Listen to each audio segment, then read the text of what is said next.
नाज़रीन breaking news share कर रहे आहियूं त क़ौमी असेंबली में 27 आइनी तरमीम जे शिकवार मंज़ूरी जो अमल जारी आहे। कानून और वफ़ाक़ी वज़ीर आज़म नज़ीर तारड़ 27 आइनी तरमीम जी तहरीक ऐवान में पेश कई।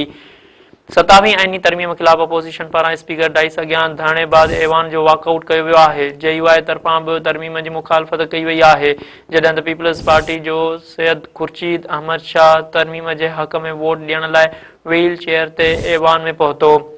कानून और वफ़ाक़ी वज़ीर आज़म नज़ीर तारड़ चयो आहे त आइनी तरमीम ते समूरनि स्टेक होल्डरनि सां मुशावरत कई वई आहे। मौजूदा सुप्रीम कोर्ट जो चीफ जस्टिस आइनी अदालत जो सरबराह नथो बणिजी सघे।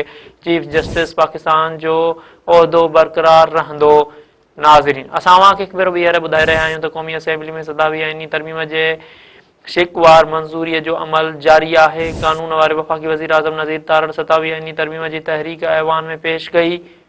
27 आइनी तरमीम ख़िलाफ़ अपोज़िशन पारां स्पीकर डाइस अॻियां धरणे बाद ऐवान जो वॉकआउट कयो वियो आहे। JUI बि तरमीम जी मुखालफ़त कई वई आहे, जॾहिं त पीपल्स पार्टी जो सैयद खुर्शीद अहमद शाह तरमीम जे हक़ में वोट ॾियण लाइ व्हील चेयर ते ऐवान में पहुतो। कानून और वफ़ाक़ी वज़ीर आज़म नज़ीर तारड़ चयो आहे त आइनी तरमीम ते समूरनि स्टेक होल्डरनि सां मुशावरत कई वई आहे। मौजूदा सुप्रीम कोर्ट जो चीफ जस्टिस आइनी अदालत जो सरबराह नथो बणिजी सघे। चीफ जस्टिस पाकिस्तान जो उहिदो बरक़रार रहंदो।